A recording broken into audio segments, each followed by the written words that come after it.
Hey, good morning or afternoon or evening, whenever it is that you're watching this. We are sitting on Chapter 10, Parole and Release to the Community. As you probably have seen, that there is multiple assignments that are assigned to this chapter, and normally those would take place inside of the classroom, at least half of them. But because this is asynchronous, we're going to be doing these outside of classroom, right? So you're going to find that I'm going to give you 2 weeks to do these because some of them are lengthy. And so literally just understand is that work at them at your pace. Don't try to do them all at the very end because you will not have enough time. And given 2 weeks, there will be no extensions on this. So I just wanted to sort of put that in a preface. And so Chapter 10, Parole and Release to the Community. Specifically this, we're going to sort of examine parole practices today and how the parole board sort of functions. We're going to talk about the various roles of parole officers and some of the legal rights of parolees, and more importantly, the problems that are faced by ex-offenders as they're trying to get released back into the community. So anyway, so we'll just sort of get started here in a minute. It's maybe 14 slides, I think is what there is here. So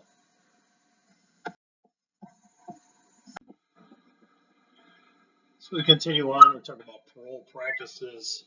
I'll just read the slide here. We can talk about a few things. But parole is the planned community release and supervision of incarcerated offenders before the expiration of their full prison sentences. Understand that parole is one of the most controversial aspects of the criminal justice program, and parole entries and exits have seen declines in recent years. We'll talk about that in just a minute, but that's going to be one of I think that's your assignment number one. Parole is a planned community release and supervision of incarcerated offenders before the expiration of their full prison sentences. So I just want to sort of define this a little bit, so there's parole. So it's not probation, it's parole. Probation would be something that you would get in lieu prior to going to prison or to jail. And parole is definitely somebody who has been to prison. They don't give parole to somebody who's in jail. They give parole to somebody who has been in prison already. So this is after some of the rehabilitative efforts that you have researched in past chapters that have taken place, that somebody is what's called up for parole. And that is again, it's a planned community release. And so they'll have people from the community, and we'll talk about that, about what the parole board looks like in a few slides. But essentially, the idea is that dates way the way back to the mark system, where this is going to, you're going to show that you've been doing good. I went and got my GED, or I went and got my I attended college courses. I got employed in a position. I learned a trade, stuff of that nature. I went to anger management counseling and got my certificate. Sex offender treatment counseling, I got my certificate. So this is to show that you are ready to go back into the community. So again, but this is most controversial, right? And the controversial side of it is that most communities are not welcoming of those people that are getting out of prison. And why is that? Most often, that is something that communities don't want people who have past criminal histories living next to them. It's okay if we can let them out, but it's okay if they're over in another area, just not next to me, is the ideology. And so this is what is seen as controversial, and that is a retrospect to also the victims, and said person is getting out with not serving their full sentence. So just sort of learning a little bit about that. And there's different types of parole and so forth, but literally what I want to just offer up is that there's parole entries and exits have seen a decline in recent years. So the question is why? And we sort of talked about that earlier on in a few chapters, and that's what the assignment is about. Is you to sort of retract and recollect thoughts back in your mind of what we talked about, and sort of see what that and see why that is, and sort of write that out for me. So yeah, that's about it on this slide.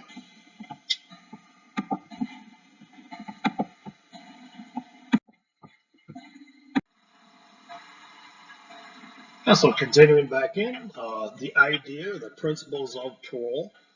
The state extends to, we're going to read through these again, and we'll get into them in just a minute, but the state extends to offenders a privilege by releasing them from prison before their full sentence is served. The state enters a release contract with the offenders in exchange for their promise to abide by certain conditions. Offenders who violate the law or the conditions of parole can be returned back to prison to complete their sentences. The state retains control of parolees until they are dismissed from parole. So I'll explain on how this actually, I'll give you an example on how this works. So a person from my past was in prison for 10 to 20 years for robbing a restaurant. And so at roughly about 10 years is the first time that they would be seen up for parole. And when they get, if they were to be honored for parole, again, it says privilege. Essentially what would end up happening is that they have to then, in a contract with the state, to saying that, number one, they may have to be drug-free. Conditions might be that they are again, drug-free. It may be conditions that they have to have employment. They have to be in their house from certain hours of the day. They can't cohabitate or be a part of their past people that may have participated with them. They have to maintain residency. So they also, not only that, but they also have to be able to, like, somebody on the outside has to be able to say, like, hey, this person can stay with me with that. When they say drug-free, they have to do urine drops. Now, understand, even with all that, they have to still pay for all that. They being the parolee, not the said person, not the state. So all of those conditions and more, dependent on what occurs with that offender, will have to be their conditions. And if they violate those, they risk going back to prison. Sometimes they, in order to have this, they give them a second chance of what they might send them to, like a TRV camp, which means they do like 90 days in-house into a jail or into a halfway house or something of that nature in hopes to get them on track. Because as we do know what economically, right, this is what most of these things are all about, is economically, it costs less for a person to be out of prison rather than a person to be in prison. So it sort of comes down to that final dollar.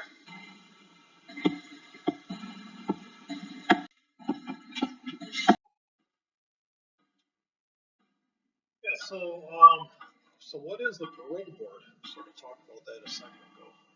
So read the slide again. A panel that determines if an inmate serving an indeterminate sentence is ready for parole. Remember the difference between an indeterminate and a determinate sentence. So the indeterminate sentence, they get to be able to possibly get out a little bit earlier. The determinate sentences or the mandatory sentences saying that, hey, you will do this amount of time. So actually this idea right here is there's actuarial devices that predict the risk of recidivism based on information about the offender and their crime. So if you're not familiar with that term, but it's essentially this actuarial might be used as a word of scale per se, where the parole board would look at what the person's in for, if they had what's called major tickets or minor tickets, and that means that they've done bad things inside.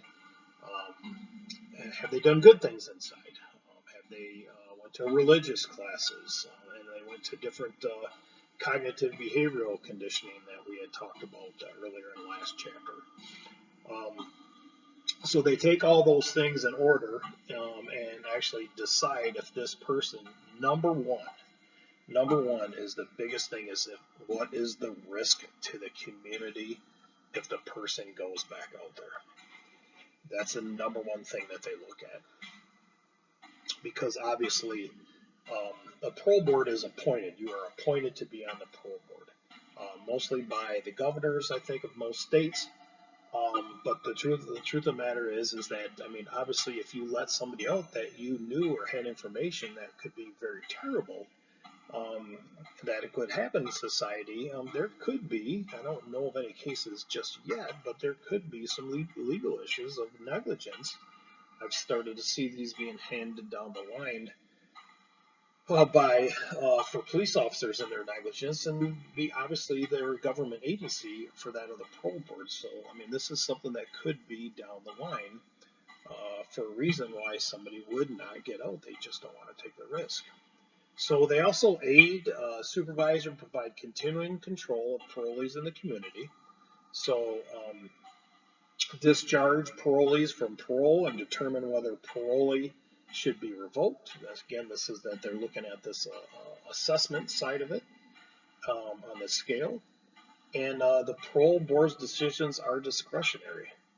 So that means that they can take the same information from one person to another, same whatever it is. So, I mean, same information to decide if this person will do something or don't do something, and they could make just total opposite decisions. One person stays, one person doesn't.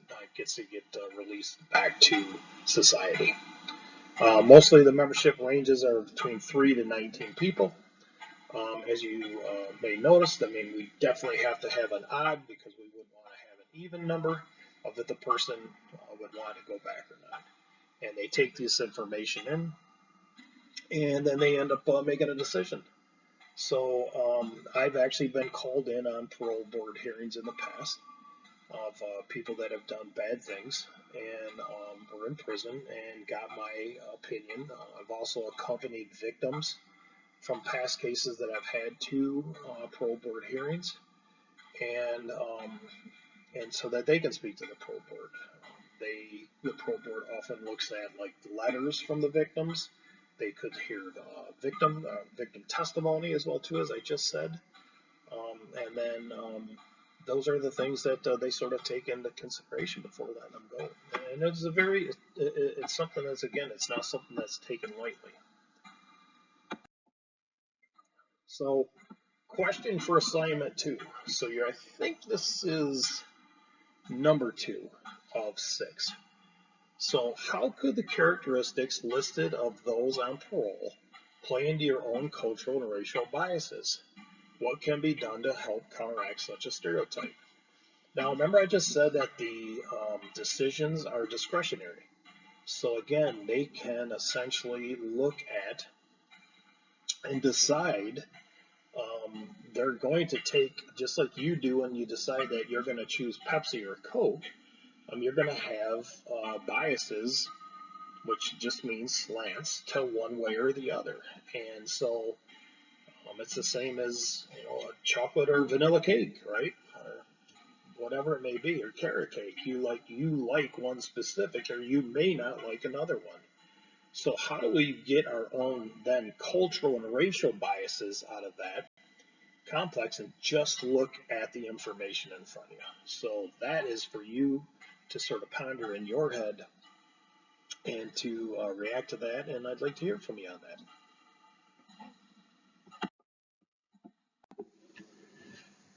Okay, hey, so the parolee in the community, which is part of the next slide. And you talked about like the contract, right? And we talked about them headed back out into the community.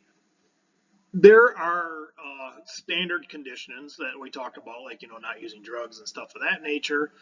And I'll get to who is Otis in a minute. But reporting to a parole agent, these are just sort of standard conditions within 24 hours of release. So as soon as they let you out, they want you to make sure you contact them within 24 hours. Excuse me. Don't carry any weapons. Don't reoffend. Reporting change of addresses and employments. Not traveling without a parole officer's approval. Most of the times you cannot leave the state if you are on parole. Submitting to police and or parole officer searches. Now, we're going to get into that part of it when we get into a little bit later when we talk about some of the laws. So special conditions for parole officers, parolees include participating in a psychological psychiatric evaluation as instructed by the offender's supervising officer, participate in mental health, case management, rehabilitation training. That might be like continuing sex offender training. It might be continuing more mental health side of it. You're going to start seeing this a little bit more when they start knowing more of the root of the problem on why it is that person is in there or was in there. Participating in appropriate educational vocational programs. You're going to see in one of the assignments that we're going to do how important employment is. Because if you have to pay for all of these areas and you don't have a job, where's that money going to come from? And if you have old ways of making money that are not part of your parole conditions anymore, could get you to come back, could be an issue, right? So back on the very top here, who is Otis? If you've never had anybody within the Michigan Department of Corrections, you wouldn't know who Otis is. So Otis is the Offender Tracking Information System for Michigan. So you're going to have an assignment in there where you're going to learn about Otis. And basically that tells you who's on probation, who's on parole. Also has some sex offender tab in there as well too. But primarily it's to track the conditions of people that are on probation or parole, or actually incarcerated as well too. So you would know their in dates, out dates, what they're in for, and so forth. So those are all things that that you're going to do a exercise in. I'm going to give you a couple people to look up, and we'll just sort of take it from there. I'm not going to explain too much, but the steps are inside of there, and I think you're going to sort of like it if you haven't been exposed to Otis before. It's something that we use almost nearly every day when we work investigations, or also it's me having a daughter. It's how I make sure that her people that may call upon her from time to time are not on this list, right? Okay, so if you have a daughter or you are a daughter, you know how sometimes dads can be. So, okay, so we're going to move over to the next one. So the parole officer, right? Parole agencies employ 65,000 full-time workers. There's several areas that they work in, mostly surveillance and constraint. So parole officers have legal authority to search persons, and search persons and places on their property without a warrant, and they're able to arrest and confine. That doesn't always happen with probation from state to state. But parole officers are definitely a different breed of people. I feel like they are one of the most people that I've involved in that have had the most integrity. And because they are trying to do the best for their society, they are more likely doing best and will work with the parolee. They want to be able to have that parolee make it into the community. So they do work with other agencies, and that might even be in Kalamazoo area. It's Goodwill, and Goodwill Industries helps employ parolees.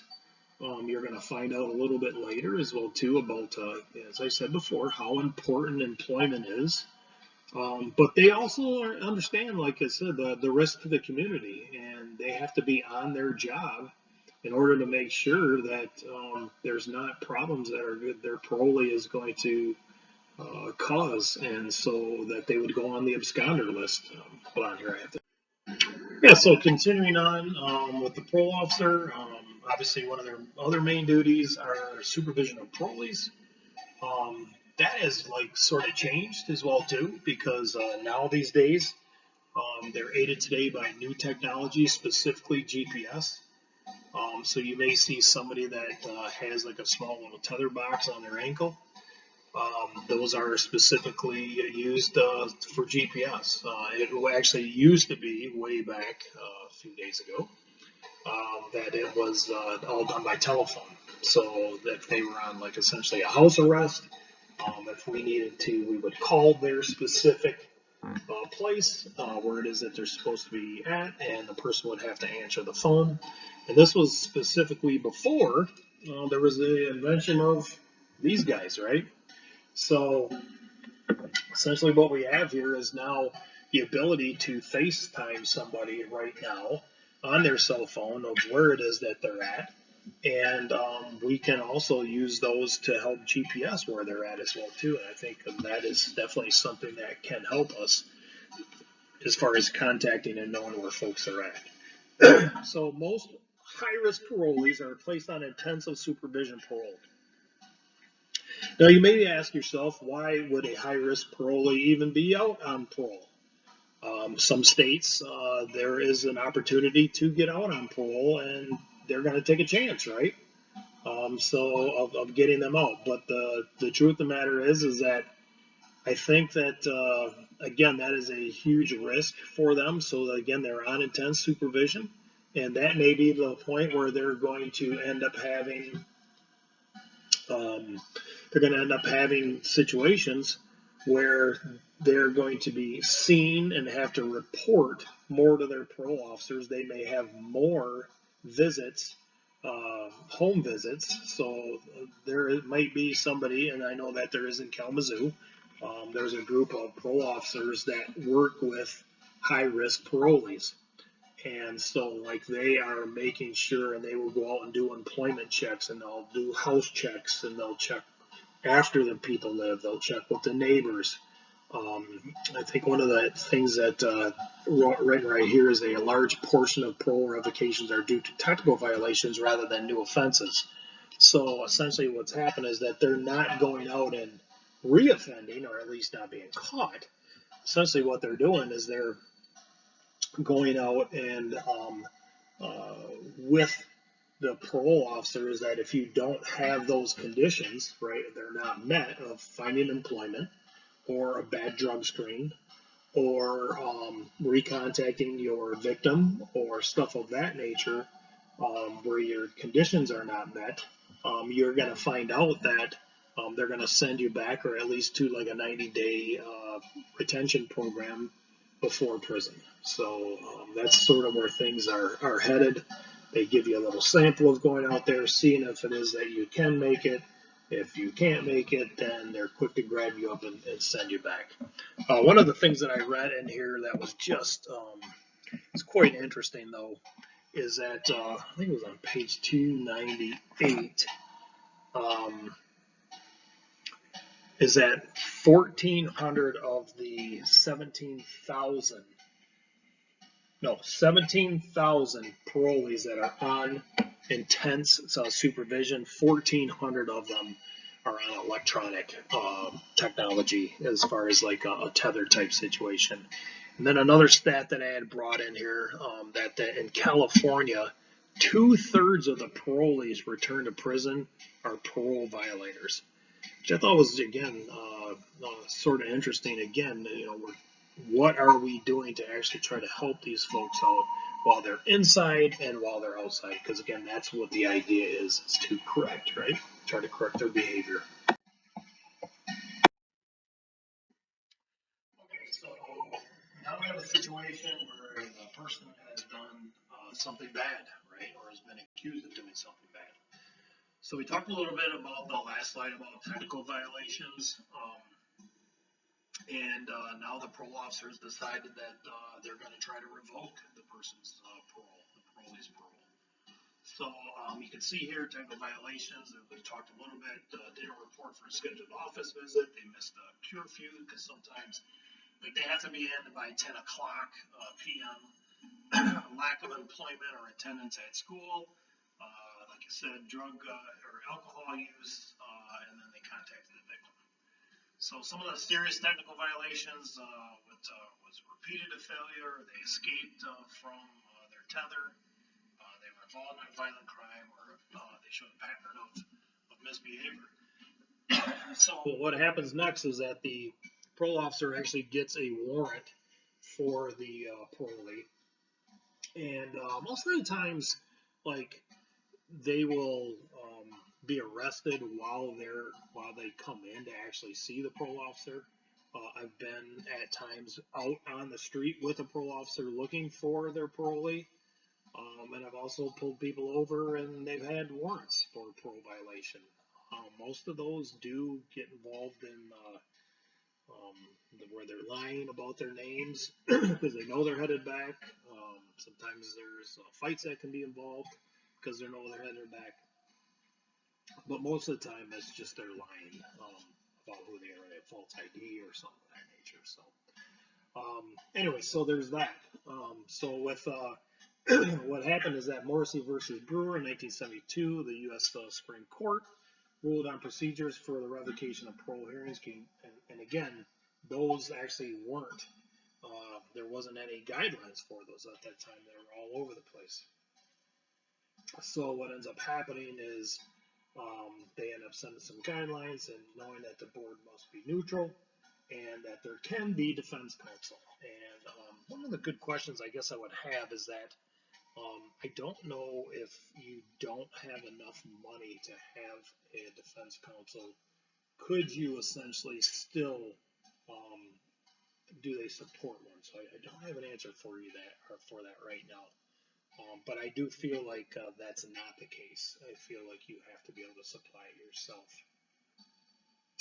So then revocation of parole is a formal procedure that takes place where testimony of parolees, parole officer, even people like myself, officers and investigators, or possible witnesses to come in and actually explain on why this person's parole should be terminated.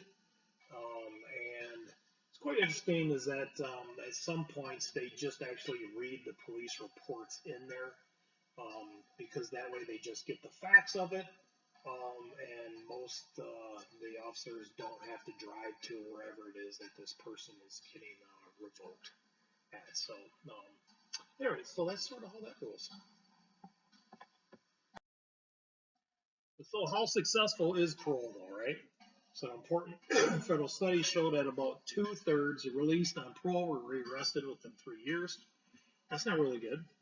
Many of those maintained criminal peer associations, carried weapons, abused alcohol, and harbored aggressive feelings.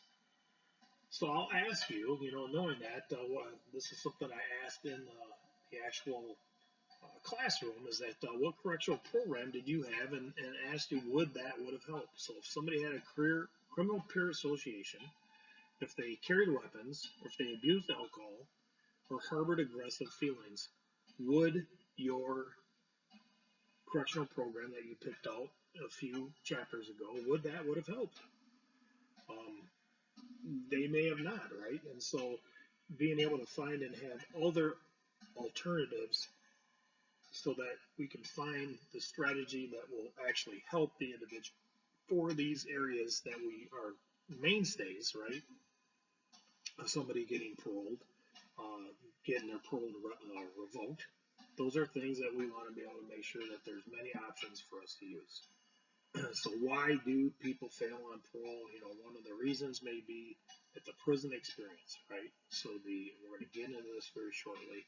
The next couple chapters is that the psychological and economic problems that lead offenders to recidivism are not addressed by a stay in the prison. They are actually what I would say is exasperated.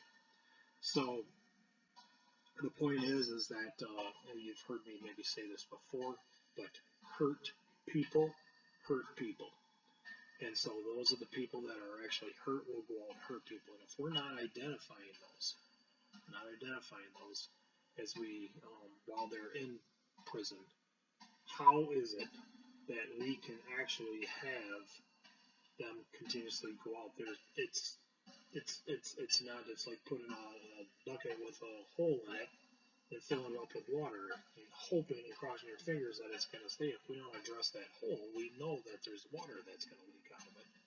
So that's the same thing here, is that if we are not addressing those psychological and economic problems that often led them to be there and often will lead them to recidivism, if they're not addressed while they're in prison, they're going to be exasperated while they get out there. So, next. So why do people fail on parole? Talk about some of this. Marriage and family issues. Recidivism results from the disruptive effect of a prison experience on personal relationships. Key issues are embarrassment, loneliness, sadness, anger, emotional pain. Some states have support groups to help inmates' families adjust to loneliness and despair. Recidivism is influenced by personal and situational characteristics and incarceration experiences. So let's sort of talk about that. Understand that like the disruptive effect of a prison's experience on personal relationships. Now, if you've not been in prison, but if you've ever have been in and around somebody that's ever been in prison, you definitely will know they have a hard time adjusting to life outside the jail, life outside the prison. Because it's different. There's a lot of freedoms that are being taken place. And just as if you were to be sentenced to a room for a long period of time, where you were told to, when is it that you're going to eat, when is it that you're going to go to the restroom, and when it is that you're going to shower and you were to stay in this room, those are all things that there's a stigma for that as well too, is when you head out into society. It's not like you can just show up to a dinner party with your male friend or your girlfriend and just act like things are normal, because that's not how life has been for you. And people are asking, why is it that you were logged? Why is it that you were in prison? And rather than really talk about that, they just sort of isolate themselves from other people. So some of the incarceration experiences that you have in there, and we'll talk about this in the next couple chapters. I know I went into this a little bit, but incarceration experiences had to do with, as we know, it could be sexual assaulting, it could be witnessing homicide or a knife attack or being attacked yourselves. And if you were in there for bank robbery and you gave somebody a note, there wasn't any weapon advised or anything of that nature, that's not part of your lifestyle, and so those can cause you trauma yourself, and that's not what it's like in, I guess, a normal society. So it's hard to actually blend back in and to a employment situation if you yourself are still not are still dealing with trauma yourself and what had taken place inside the prison. I got a couple more slides left. So losing rights. The ultimate effect has been described as invisible punishments that reduce the rights and privileges of those convicted of crimes: a right to vote, parental rights, grounds for divorce, right to hold public office. So there's something called ban the box movement, and that's going to be one of your assignments, is to learn about that. That's a little bit one of the longer ones. But what I will say is this, is that, look at the states here, and understand is that in these specific states, understand is that these are the states that are banning the box. These are states that are still having situations that if you're going to go for a job application, you have to check the box if you have a criminal record. Well, there's some ups and sides and some downsides of that, and you're going to actually see that. Understand as well too is that the invisible punishments is when you get out. And I don't feel like this is a really fair, I'm just going to give you my own opinion, that the right to vote, every person, as long as your sentence is completed, you should have your rights restored. I'm going to try to stay on the line, but sometimes I cross, but I do feel that they should have their rights to vote. Parental rights, understand as well too. Those are some of the things that if you've been in prison, you're going to give up some of your parental rights. Grounds for divorce, right to hold public office. You're starting to see now that if I have this type of background, it may help me to be a better person that's been in office. And if I've actually completed my sentencing for what I've done, why are we still holding this against them? And worse enough is the stigma, but why are we still holding this against them in other areas of their lives? Next. So what can be done to improve parole effectiveness? There's 6 domains that influence the reintegration of offenders. Personal conditions, rehabilitation, counseling support, employment and training support, social network environment, accommodations, the criminal justice system itself. What can the criminal justice system do to improve parole effectiveness? They can incorporate neighborhood parole supervision, establish and test reentry courts and community partnerships, establish procedures for ex-prisoners to reestablish citizens. So we're going to focus on these lower 3 here. But it sounds like incorporate neighborhood parole supervision. And understand is like they're looking for, and they sort of all intertwine, but they're basically looking for ways that we can, as a community, help all our parolees as they get back in. So that might be, again, as we've seen up in front, having employment, training, and support. This could also be so that we can see them full circle. When we see them full circle, we know that as they're coming out, if we don't help them, they will just head right back to where they came from. And who is it that they're going to hurt while they're out there? So the point would be is that if we can work with them to try to get them in employment, find out that we can find them like mental health counseling as well too, and if there's still drug issues, to be able to make sure that those are taking place. So if you hear me and you hear me correctly, this the idea with some of the defund the police, and I'm going to tell you is that I am, if I haven't said this before, is that I am fully aware that we cannot arrest ourselves out of a situation as a community. We can't. We've been trying that for years, and that is part of the reason why there's a mass incarceration problem. So the idea is that can we pull back and reinvest some of that money into services for when they get out, so that we can essentially now still find and help these young men and women that are coming out to try and be better stewards in their community. It's not going to be easy, but at the same time, if we don't take the time to do that, we are just going to keep adding to this problem, mass incarceration.